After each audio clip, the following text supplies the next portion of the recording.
I've had to break up with chicks. I've had to break up with black women because they've stereotyped me.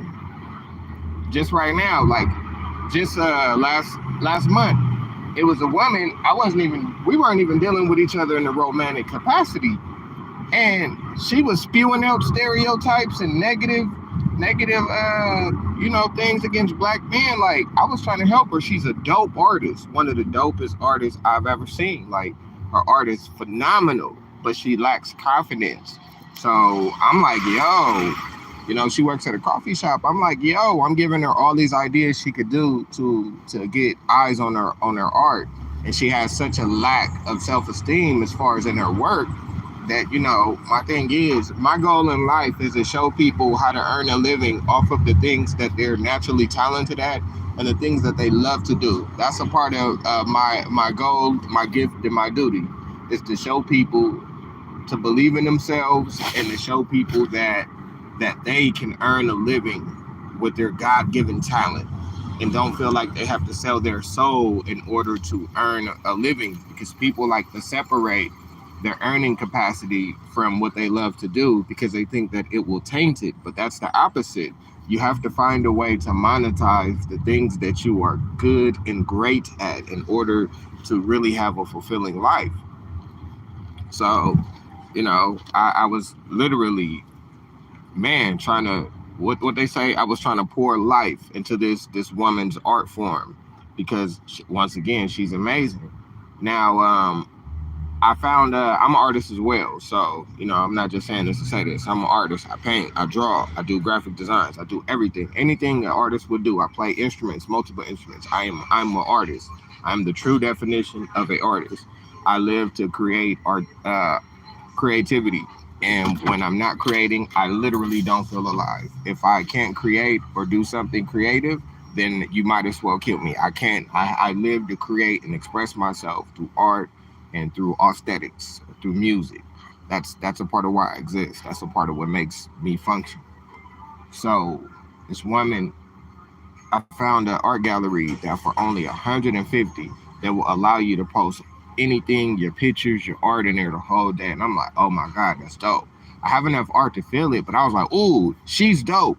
I could give her a wall or a corner to post her art and give her an opportunity to showcase her stuff. Bet. So I present it to her. I tell her what I'm going to do because I'm not doing it because I need her to do it.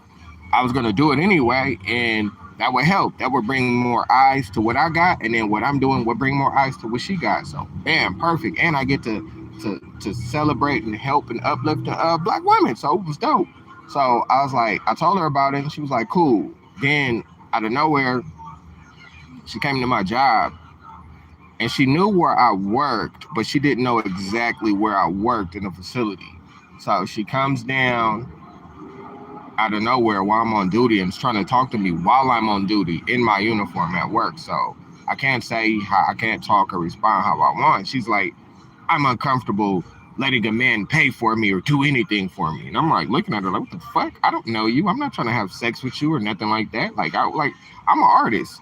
I got my own art. No disrespect to her, but I want to monetize on my own art. I don't want to monetize nobody else's art. It's not my art.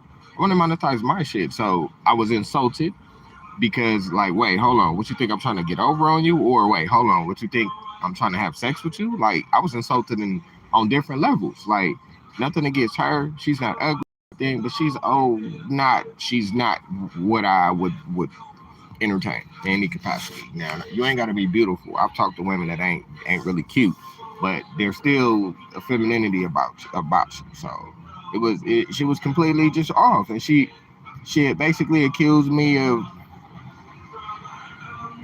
like being some toxic guy trying to take advantage of her, and I was just a man trying to see her win. She was fighting her blessings. So I told her, don't make it weird. I'm like, like you making it weird.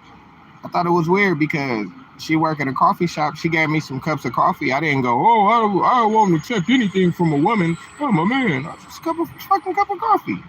So I was just gonna leave her alone. I ain't been to the coffee shop ever since then. Haven't even been to the coffee shop because I'm uncomfortable now. Once a chick make me uncomfortable, I don't know, because you could lie on me, you could try to get me fired, you could say I did something. So I be real cool when chicks make me uncomfortable if I see something that ain't really vibing with my soul and spirit. So I talked to my coworker. He was like, just give her a chance. Maybe she insecure. So I did. Uh, we had a meeting, and then we talked about it again. And then she kind of tried to apologize for what she did, because she knew that it was kind of weird to have a black man that's not trying to be sexually involved with you or nothing like that, just try to do something nice. It was her who was insinuating that she wanted to hang out on some romance shit. I keep I kept presenting it and taking it back to the business point. So if anything, she's making herself uncomfortable, or making me uncomfortable, because I didn't want to fuck with her like that in the first place.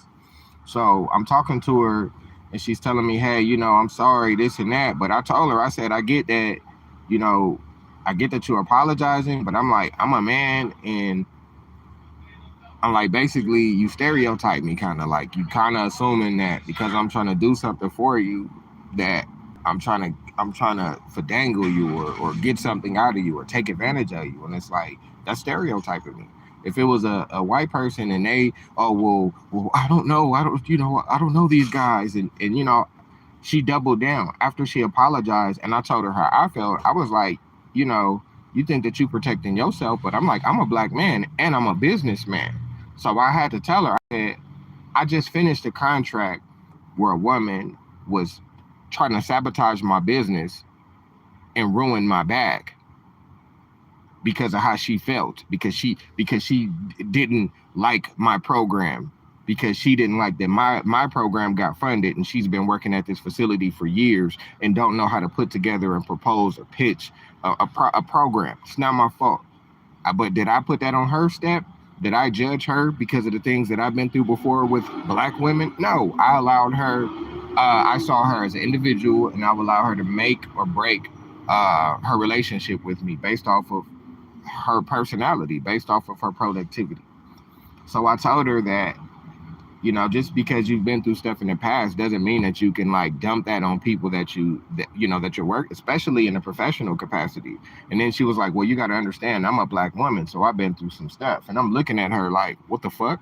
The fuck does that have to do with anything? I'm a black man.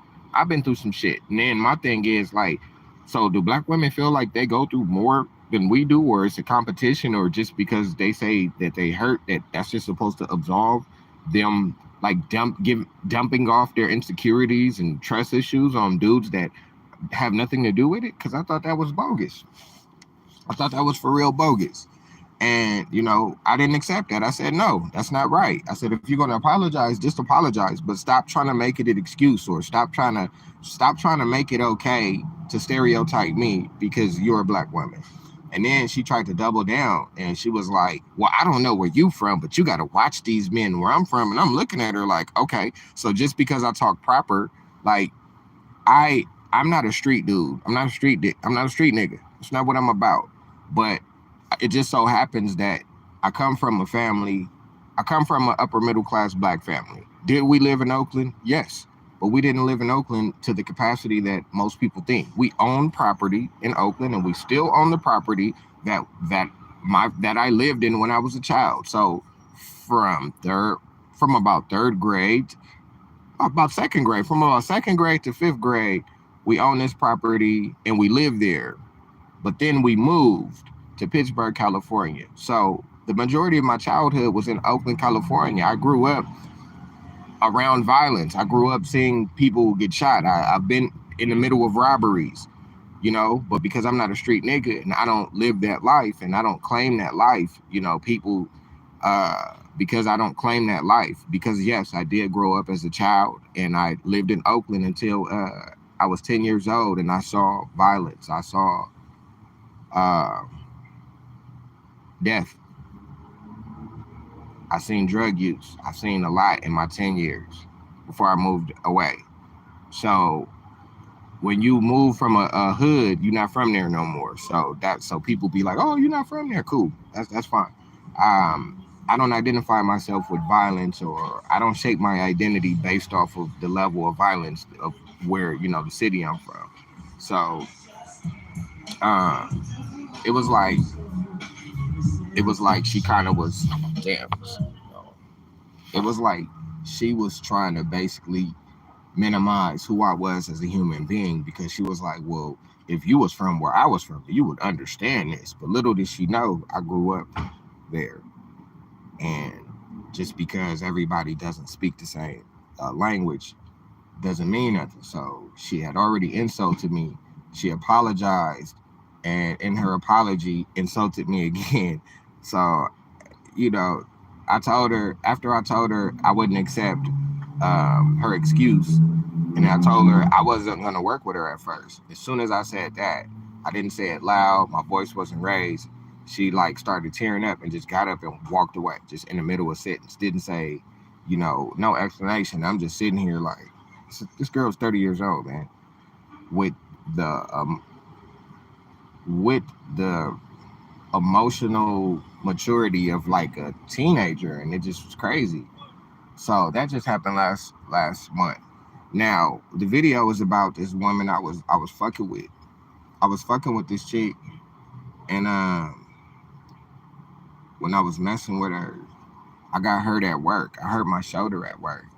I hurt my shoulder at work, and I couldn't work. And my job was giving me a hard time. It wasn't trying to pay me disability. The chick I was fucking with, she didn't believe she didn't believe that my shoulder was hurting. She told me to my face, "Oh, nigga, you just being lazy and don't want to work."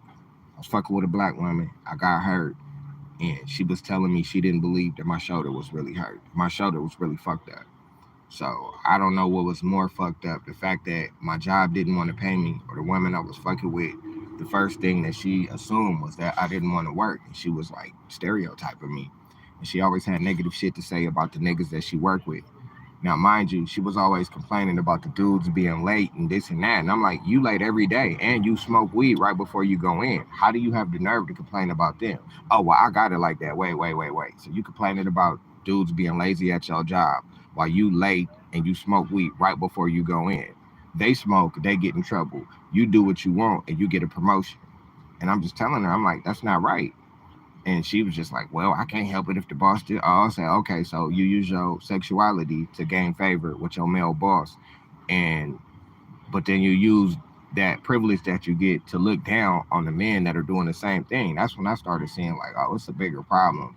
It's not just a me problem, because I started seeing the same things dealing with my women. Like they like a lot of times, our sisters, they be stereotyping us just as much as the outside world. Like they always talking about we lazy and don't want to work and don't take care of our kids and shit. It just don't make no sense.